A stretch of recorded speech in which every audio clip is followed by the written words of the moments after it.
Yeah, we actually thought it was. I messed up. I thought it was on the other side, and just wanted to be able to get to the basket. I don't like settling for long shots late in the game. I either throw the ball inside or drive the basketball. And if they were going to collapse, and he could kick, but we just tried to post Isaac over there to give him space, and then let him drive the basketball. Defensively, what were you trying to protect from on the final play for Maryland after the travel was called? Well, we were supposed to switch everything. I messed up because I thought the ball was on the side.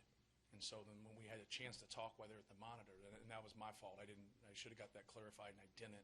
And that's the reason I ran down there was, but he said he caught the ball within the arc. So if he was outside of the arc, then it would have been on the side. Inside the arc, it goes in the baseline. So we were trying to switch out everything, but since it was 1 point, we talked about, screaming right there about the lob plays or any slip plays. So that, you don't want them to get a layup, and they were supposed to switch right there, and they did a good job of executing. So we were very fortunate to be able to win after it got to that point. You guys had started 0 from 7 from behind the arc, Mm-hmm. but then you guys had a couple of big ones Right. late in the game. What was the significance of some of those? Well, I didn't think we took bad ones.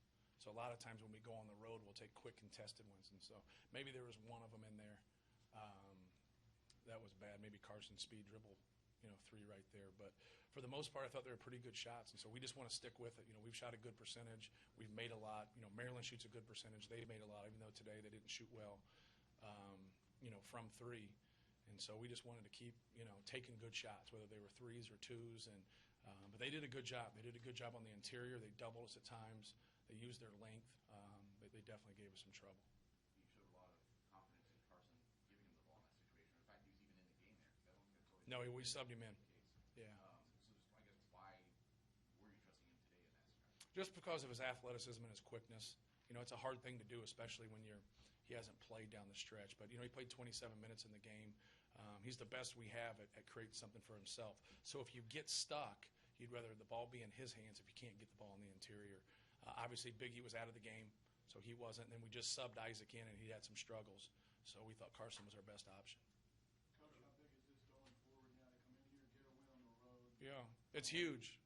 It's they're a great team. They've been really successful on the road themselves, and Turge has done an unbelievable job here. And obviously, for us to get 2 top 25 wins this week, is key because it's hard when you get opportunities to play people. It's so tough to beat them, let alone on their home court. So you got to try your best to take advantage of it. What's going through your head when Isaac travels? That he traveled. Yeah, it's just more than the technical. I mean, it's just you got to be mature enough to whether you get fouled or you don't get fouled. It's not the point. Play through it. Accept the call and play through it. The technical hurt us way more than that did. Obviously, that could have cost us the game if Kevin hits that shot. But there's some things you can't control. But you got to be able to play through the final buzzer. You get the ball and there's 2 seconds. You just got to hold on to it.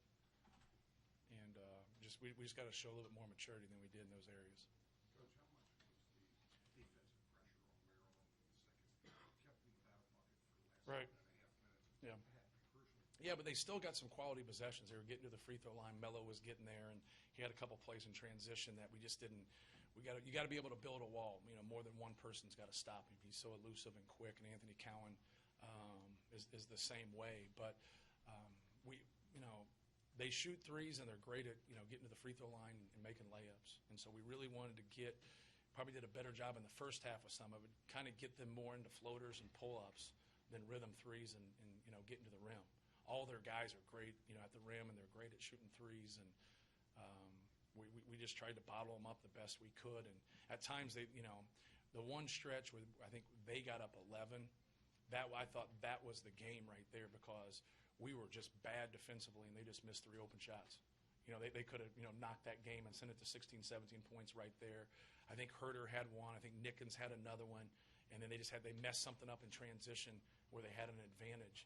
And then we were able to creep back in the game and make it a 2-possession game in that stretch. I thought that was really, really important in the game because it wasn't like we played great defense. Actually, it was awful, and they just missed wide open shots. The 11-0 run, was that just about you guys making shots, or was there more to it? Going with Klein at 2 3? Yeah, it was about us missing shots, and I think that's the same stretch where they just missed. It wasn't our defense. They just missed some open ones, and we're very, very fortunate. There was a point in this game where they were up, I think, 10-2 on combined points off turnovers and second chance points. At the end of the game, you guys were up 23-14 in those categories. Yeah. Do you feel like over the course of this game, you guys were we were just trying to stay alive, really, to be honest with you. And, Swanigan had a tough start again, and then he started making some plays and getting back into it. Ryan Klein hit a couple threes. Matthias hit a three.